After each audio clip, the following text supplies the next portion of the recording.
सांच बराबर तप नहीं, झूठ बराबर पाप।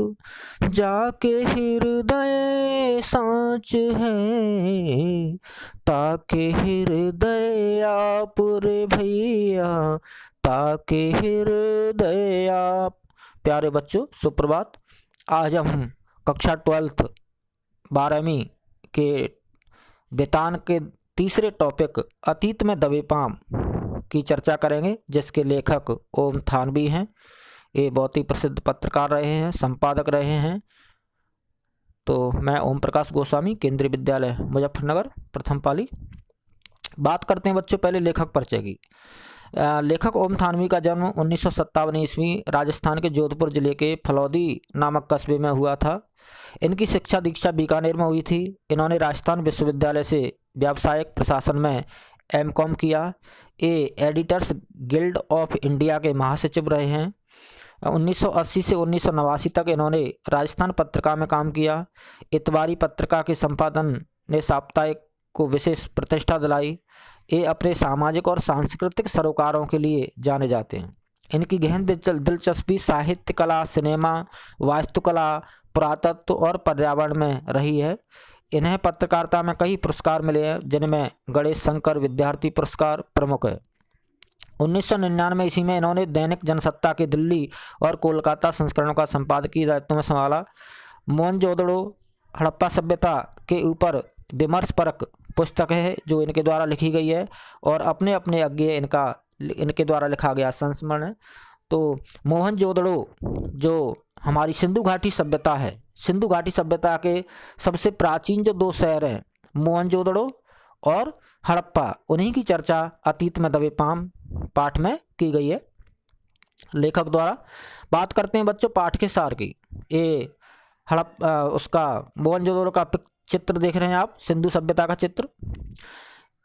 पाठ का सार यह ओम थानवी के यात्रा वृत्तांत और रिपोर्ट का मिलाजुला रूप है।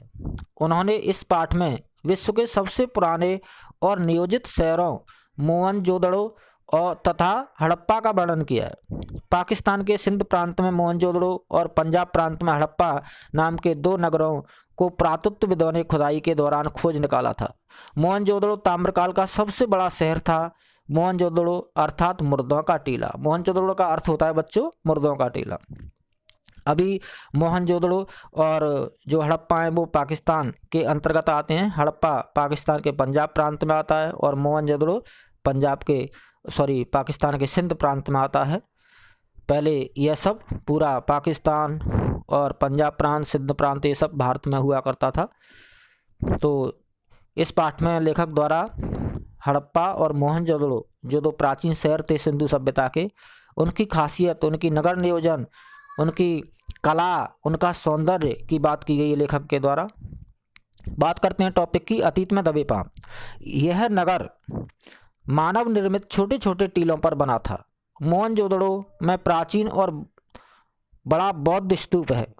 इसकी नगर योजना अद्वितीय है। लेखक ने खंडर हो चुके टीलों, स्नानागार मीन्स बाथरूम, मृद भांडों यानी मिट्टी के बर्तन, कुओं, तालाबों, मकानों व मार्गों का उल्लेख किया है, जिनसे शहर की सुंदर नियोजन व्यवस्था का पता चलता है। बस्ती में घरों के दरवाजे मुख्य सड़क की ओर नहीं खुलते। हर घर में जल निकासी की व्यवस्था है। सभी नालियां ढकी हुई हैं। पक्की ईंटों का प्रयोग किया गया है। नगर में 40 फुट लंबा और 25 फुट चौड़ा एक महाकुंड भी है मोहनजोदड़ो, जिसके अवशेष मिले हैं। इसकी दीवारें और तल पक्की ईंटों से बने हैं। कुंड के पास 8 स्नानागार हैं। कुंड में बाहर के अशुद्ध पानी को न आने देने का ध्यान रखा गया है। कुंड में पानी की व्यवस्था के लिए कुआं है। एक विशाल कोठार भी है। कोठार यानी बड़ा कमरा, जिसमें अनाज रखा जाता था। उन्नत खेती के भी निशान दिखते हैं। कपास, गेहूं, जौ, सरसों, बाजरा आदि के प्रमाण मिले हैं। उस समय ये फसलें उगाते थे उस सभ्यता के लोग। सिंधु घाटी सभ्यता में ना तो भव्य राजमहल मिले हैं और ना ही भव्य मंदिर। नरेश के सिर पर रखा मुकुट भी बहुत छोटा सा है। मोहनजोदड़ो सिंधु घाटी का सबसे बड़ा नगर है, फिर भी इसमें भव्यता व आडंबर का अभाव रहा है। यानी उस समय के लोग दिखावा पसंद नहीं करते थे, शालीन वास्तविक जीवन जीते थे। जैसा कि गांधी जी कहते थे, सादा जीवन उच्च विचार पर हमारी जो सिंधु घाटी सभ्यता है वो खरी उतरती है। उस समय के लोगों ने कला और सुरुचि को महत्व दिया। नगर नियोजन, धातु एवं पत्थर की मूर्तियां, मृद भांड, उन पर चित्रित मानव और अन्य आकृतियां, मोहरें, उन पर बारीकी से की गई चित्रकारी। एक पुरातत्ववेत्ता के मुताबिक सिंधु सभ्यता की खूबी उसका सौंदर्य बोध है, जो राजपोषित या धर्म पोषित ना होकर समाज पोषित था। यानी समाज में इस तरह का अनुशासन था कि वह लड़ाई झगड़े की जगह पर, तमाम फालतू के वाद विवादों की जगह पर वह सौंदर्य को, कला को, परिश्रम को महत्व देते थे, अनुशासन को महत्व देते थे। सिंधु सभ्यता साधन संपन्न थी, पर उसमें भव्यता का आडंबर नहीं था। साधन संपन्न थी, उनके पास पैसा था, सारी व्यवस्थाएं थी, साधन थे, लेकिन कभी भी उन्होंने आडंबर नहीं दिखाया। यानी साधन संपन्न थी, पर उसमें भव्यता का आडंबर नहीं था, जैसा कि आज हम करते हैं। दूसरी सभ्यताएं राजतंत्र और धर्मतंत्र द्वारा संचालित थीं। वहाँ बड़े बड़े सुंदर महल, पूजा स्थल, भव्य मूर्तियां, पिरामिड और मंदिर मिले हैं। राजाओं, धर्माचार्यों की समाधियां भी मौजूद हैं। किंतु सिंधु सभ्यता एक साधन संपन्न सभ्यता थी, परंतु उसमें राज सत्ता या धर्म सत्ता के चिन्ह नहीं मिलते। वहाँ की नगर योजना, वास्तुकला, मोहरों, ठप्पों, जल व्यवस्था, साफ सफाई और सामाजिक व्यवस्था आदि की एक रूपता द्वारा उनमें अनुशासन देखा जा सकता है। सांस्कृतिक धरातल पर यह तथ्य सामने आता है कि सिंधु घाटी की सभ्यता दूसरी सभ्यताओं से अलग एवं स्वाभाविक थी। किसी प्रकार की कृत्रिमता एवं आडंबर नहीं था, जबकि अन्य सभ्यताओं में राजतंत्र और धर्मतंत्र की ताकत को दिखाते हुए भव्य महल, मंदिर और मूर्तियां बनाई गई हैं। किंतु सिंधु घाटी सभ्यता की खुदाई में छोटी छोटी मूर्तियां, खिलौने, मृद भांड, नावें मिली हैं। इस प्रकार यह स्पष्ट है कि सिंधु सभ्यता संपन्न थी, परंतु उसमें भव्यता का आडंबर नहीं था। यानी वो लोग दिखावा पसंद नहीं थे, शालीन जीवन जीना पसंद था, सादा जीवन, उच्च विचार वाले लोग थे। सिंधु सभ्यता की खूबी उसका सौंदर्य बोध है, जो राजपोषित ना होकर समाज पोषित था। इसे समझते हैं बच्चों। सिंधु सभ्यता में औजार तो बहुत मिले हैं, परंतु हथियारों का भी प्रयोग होता रहा होगा, इसका कोई प्रमाण नहीं मिला। यानी हथियार नहीं मिले हैं कोई भी। वे लोग अनुशासन प्रिय थे, परंतु यह अनुशासन किसी ताकत के बल के द्वारा कायम नहीं किया गया, बल्कि लोग अपने मन और कर्म से अनुशासन प्रिय थे। मोहनजोदड़ो की खुदाई में एक दाढ़ी वाले नरेश की छोटी मूर्ति मिली है, परंतु यह मूर्ति किसी राजतंत्र या धर्मतंत्र का प्रमाण नहीं कही जा सकती।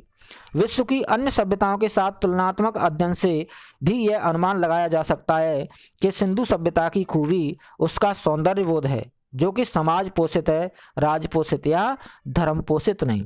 यह चित्र देखने बच्चों आप, ये कृषि संबंधी औजार हैं, ये कोई हथियार नहीं है, कृषि संबंधी औजार है। तमाम चीज़ें मिली है, लेकिन उस समय की सभ्यता के कोई हथियार नहीं मिले हैं। इससे पता चलता है कि वो कितने अनुशासन प्रिय थे, कितने शांति प्रिय थे और कितने कला प्रिय थे, सौंदर्य प्रिय थे, लेकिन दिखावा नहीं करते थे, लड़ते झगड़ते नहीं थे।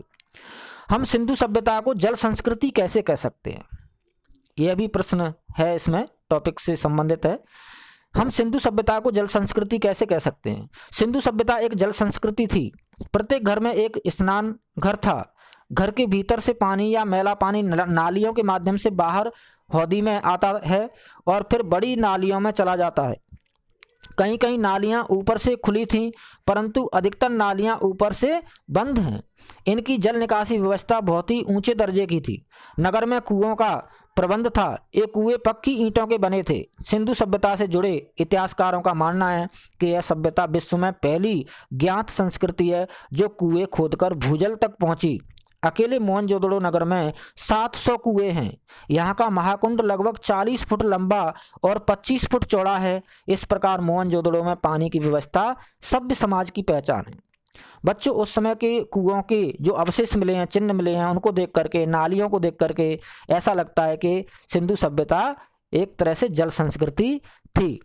आज थोड़ी सी बारिश होते ही बाढ़ आ जाती है, नाले जाम हो जाते हैं, पानी की कोई समुचित निकासी की व्यवस्था नहीं है। लेकिन आज से हजारों साल पहले वो लोग कितने सभ्य थे, सुसंस्कृत थे, जल निकासी की, पानी पीने के पानी की कितनी सारी व्यवस्थाएं की थी उन्होंने, जिससे पता चलता है कि सिंधु सभ्यता को जल संस्कृति भी कहा जा सकता है। मोहनजोदड़ो की गृह निर्माण योजना, यानी मोहनजोदड़ो जो सिंधु सभ्यता का जो शहर था, सिटी थी मोहनजोदड़ो, उसकी नगर योजना किस तरह की थी, घर किस तरह से बनाए गए थे, जिनके अवशेष मिले हैं। मोहनजोदड़ो नगर की मुख्य सड़क के दोनों ओर घर हैं। मोहनजोदड़ो जो नगर है उसमें जो अवशेष मिले हैं, बीच में सड़क है बड़ी चौड़ी और उसके दोनों तरफ घर बने हुए हैं, परंतु किसी घर का दरवाजा मुख्य सड़क पर नहीं खुलता। घरों के दरवाजे सड़क की तरफ नहीं खुलते। घर जाने के लिए मुख्य सड़क से गलियों में जाना पड़ता है। सभी घरों के लिए उचित जल निकासी व्यवस्था है। घर पक्की ईंटों के बने हैं। छोटे घरों में खिड़कियां नहीं थीं, किंतु बड़े घरों में आंगन के भीतर चारों तरफ बने कमरों में खिड़कियां हैं। घर छोटे भी हैं और बड़े भी, किंतु सभी घर कतार में बने हैं। इस तरह की गृह निर्माण योजना थी मोहनजोदड़ो सभ्यता की, सिंधु सभ्यता की। सिंधु घाटी सभ्यता की विशिष्ट पहचान क्या है बच्चों? देखिए, एक जैसे आकार की पक्की ईंटों का प्रयोग किया गया था उस समय। जल निकासी की बहुत ही उत्तम व्यवस्था थी।